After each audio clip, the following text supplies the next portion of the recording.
Peppa Pig's world looks innocent, but it's filled with strange gaps and silent secrets that don't add up. Is Peppa Pig on a reality show?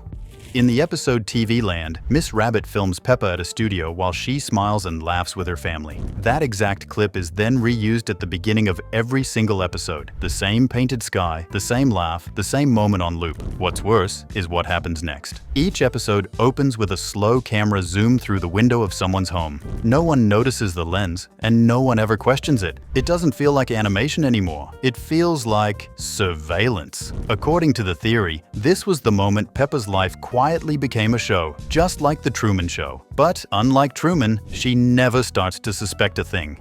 The narrator calm voice tells us exactly what's going on in Peppa's world. At first, it just sounds like a normal narrator, but when you listen closely, it becomes clear that this voice knows far too much. He doesn't just describe what's happening, he knows what the characters are thinking before they speak. He even predicts events before they happen. No one ever reacts to the voice, and no one questions it. That's what makes it unsettling. He sees everything, yet no one sees him. Some fans believe he isn't just a narrator. He might be the one in control, quietly shaping Peppa's entire reality from the shadows. Human history exists, so what happened to us? In one episode, Granny Pig casually mentions that people used to live in caves, eat berries, and chase mammoths. She says it like it's a fun little fact, but it changes everything. If humans existed in Peppa's world, where did they all go? The animals walk, talk, drive cars, and build cities. They've clearly taken over human roles, but no one ever mentions what happened before. There are no museums, no history books, no signs of human life. It's like the past got erased on purpose. Maybe something happened to the humans, or maybe the animals just waited for their turn and quietly took over when no one was left. Only Peppa's pig family exists? Peppa's world is full of animals. There are rabbit families, pony families, even elephant families. But when it comes to pigs, there's only one group, Peppas. Everywhere they go, whether it's a local fair or a trip to another country, they never run into other pigs. No neighbors, no classmates, no cousins outside their own tree. It's like Peppa's family is the last of their kind. Either pigs are incredibly rare or something strange is going on. Maybe the others moved far away. Or maybe they didn't survive. Whatever the reason, this family of four walks around like nothing is wrong, but the empty world around them says otherwise. Why don't adults have real names? In Peppa's world, every kid has a first name. Susie, Danny, Pedro. Even the babies have names. But once someone becomes an adult, their name vanishes. They're suddenly just Mummy, Daddy, Madame, or Mister. It's like the moment you grow up, your real identity gets wiped out. No one ever calls them by an actual name, not even their spouses or parents. It's as if adulthood means giving up your past, your personality, maybe even your memories. That might explain why most of the adults act the same, smiling, working, and following routines like robots. Maybe the missing names aren't just forgotten. Maybe they were taken on purpose. Why do talking vegetables exist?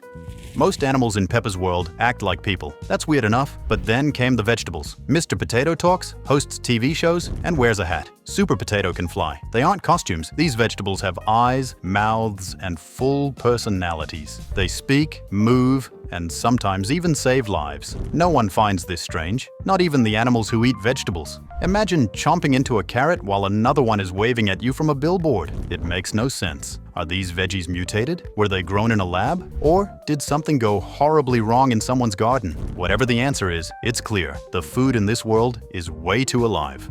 The giraffe exception. When Gerald Giraffe joins the class, everyone is shocked by how tall he is. The explanation is simple. He's a giraffe, but that logic completely falls apart. If animals are supposed to match their real-life sizes, then why are Emily and Edmund elephant the same height as Peppa? Elephants are way bigger than giraffes. Even horses and zebras should tower over the others, but they don't. Only Gerald follows the natural scale. The rest seem resized to fit the script. It almost feels like he wandered in from another version of the show. Maybe Gerald wasn't supposed to be there at all, and the world around him just didn't adjust in time. Where are the single adults? In Peppa's world, there are kids, there are parents, but that's it. There are no single adults walking around, no young people without children, and absolutely no teenagers anywhere. Every adult is either a mom, a dad, or someone working a job that involves kids. It's like people skip from childhood straight into parenthood with nothing in between. No one is dating, no one is living alone, and no one ever mentions having a life outside their family. The entire town runs on tidy little households. It doesn't feel like a community. It feels more like a controlled environment, built for families only, as if everyone was assigned a role and locked into it. The town's too small to function. Peppa's hometown looks cheerful, but something about it doesn't add up. There's only one school, one doctor, one shop, and one car that everyone somehow shares. Miss Rabbit runs nearly every business by herself. There are no extra houses, no banks, no post offices, and no sign of life beyond the same few hills. For a place full of families, the town feels strangely empty. It's like no one ever moves in or out. Everything stays exactly the same. It doesn't feel like a real town. It feels like a small, controlled environment, like someone built it just to study how a group of talking animals would behave inside a sealed bubble. Madame Gazelle's pet guinea pigs might be vampires. Everyone already knows Madame Gazelle is probably a vampire. She has no reflection in the mirror, she never seems to age, and she lives in a tilted house that might be cursed. But there's something even stranger going on inside her home, her guinea pigs. At first, they seem like regular pets, but they behave in a way that doesn't make sense. They eat more at night than during the day, they need someone to sit with them while they sleep, and they never make a sound, not even a squeak. They stare silently, never blink, and always seem a little too still. Most kids wouldn't think twice, but if you look closer, the signs are there. These guinea pigs don't act like animals. They act like quiet little shadows, waiting for the sun to go down. If Madame Gazelle really is a vampire, then it's possible she isn't the only one living in that house. Grandpa Pig's mysterious sailor past.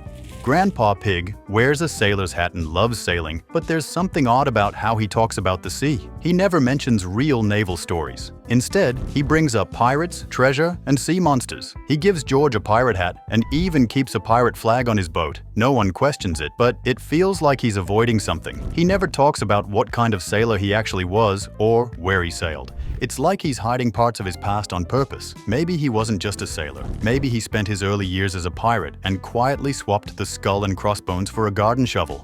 Why is Miss Rabbit in every city?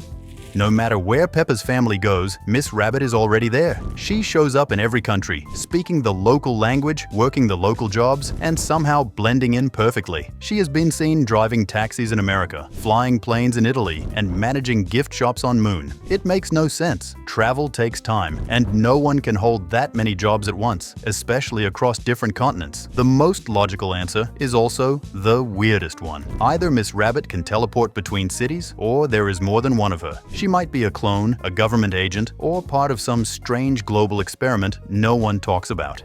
Grandpa Rabbit owns a rocket? In the episode Space Adventure, Grandpa Rabbit lets Granny Pig borrow his rocket like it's a garden tool. He does not ask for clearance. He does not check fuel levels. He simply hands over a fully working spacecraft and acts like it's no big deal. That alone raises several questions. Why does a local handyman own a rocket? Who gave him permission to launch it? Rockets are expensive, highly restricted, and usually require training. Yet here, it's treated like a weekend hobby. Either Grandpa Rabbit is secretly working for a space agency, or he built the rocket himself. If that's true, then he's not just a handyman, he's a serious flight risk. Danny Dog's dad sees wild polar bears. Penny Polar Bear wears clothes, goes to school, and lives in a house with her family. She speaks clearly, makes friends, and follows all the same routines as the other kids. But in a completely different episode, Danny Dog's dad tells a story about traveling to the North Pole, where he saw wild polar bears walking on all fours and acting like real animals. That creates a huge problem. If polar bears like Penny can live normal lives, why do others still live in the wild without speech or human behavior? Either there are two separate species, or some animals in Peppa's world are hiding a much wilder side. Characters collapse. When they laugh, why? At the end of many episodes, Peppa and her friends burst out laughing and immediately fall flat on the ground. It happens so often that no one questions it anymore. But think about it for a second. Why does laughter always knock them over? They don't wobble or lose balance slowly. They drop like puppets with cut strings. It looks funny, but it might not be a joke. What if their bodies are wired differently? Maybe there's a strange genetic trait in this world that shuts down muscle control when joy gets too strong. Either it's a medical issue no one is treating, or something in this town is making laughter just a little too dangerous. Madame Gazelle hasn't aged at all. Madame Gazelle was Daddy Pig's teacher when he was little. Now she teaches Peppa, and she looks exactly the same. No wrinkles, no gray hair, not even a new outfit. Meanwhile, Daddy Pig grew up, got a job, and started a family. Yet, Madame Gazelle hasn't changed one bit. Nobody finds this strange, but it raises a huge question. How is she still the same after all these years? Time moves forward for everyone else, but not for her. Maybe she's using magic. Maybe she's something non-human. Or maybe she's been around for centuries, quietly watching generations grow up without ever revealing what she really is, or how long she's been here. Why does only one eye show on characters' faces? In every episode, Peppa and her friends are drawn sideways. Their bodies are always turned to the side, yet somehow both eyes are always visible. At first, it looks like a harmless cartoon style, but the more you look at it, the stranger it becomes. If Peppa's head is really sideways, then her second eye should be hidden behind her face. So how are we seeing it? There are only two explanations, and neither is normal. Either her head is completely flat, like a piece of paper, or her face bends in ways that don't follow the laws of nature. Some people even think she has extra eyes stretched around her skull. That would explain how both eyes are always watching, no matter which direction she turns. If that's true, then Peppa's design isn't just artistic, it's unnatural, and maybe even a little terrifying. George's preschool doesn't exist?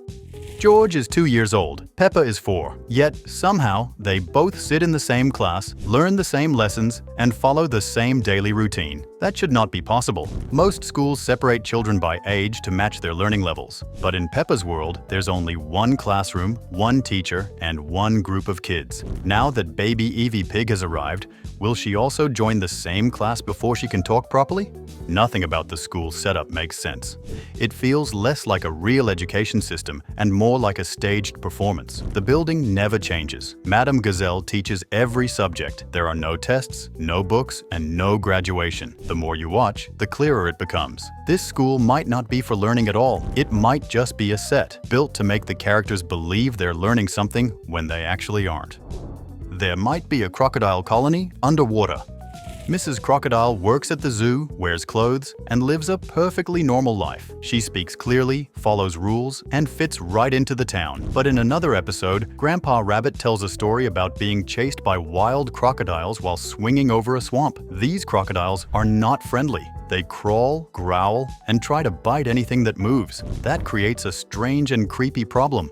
How can wild crocodiles exist in the same world as ones who wear glasses and have jobs? If they're the same species, then something is being hidden. Maybe Mrs. Crocodile came from somewhere else entirely. What if there's a secret group of crocodiles living deep under the water? Ones that never joined the rest of society? If that's true, then Peppa's world is sitting right above a hidden colony filled with sharp teeth, strong tails, and animals that never learned how to speak. The Queen rules a kingdom of ghosts. When Peppa and her friends visit the Queen, something feels wrong almost immediately. The palace is huge, filled with golden decorations, grand halls, and royal staircases. But no one else is there. There are no guards at the gates, no servants in the kitchen, and no staff helping with royal duties. The Queen answers her own door and puts on her own boots. That should not happen in any working monarchy. A ruler of an entire country should not be living completely alone in a massive palace. The silence is eerie, like everyone else disappeared long ago. Maybe she is under some kind of curse, or maybe the rest of the royal family is gone, and the Queen is the last one left. Whatever happened, one thing is clear. That is not a normal palace. It feels more like a museum that someone forgot to close, or a throne room with no kingdom left to rule. Now you know some of the darkest and weirdest mysteries lurking in Peppa Pig. Which one freaked you out the most? Could these be clues to something bigger? Let us know your guesses in the comments and make sure to subscribe for more surprising discoveries.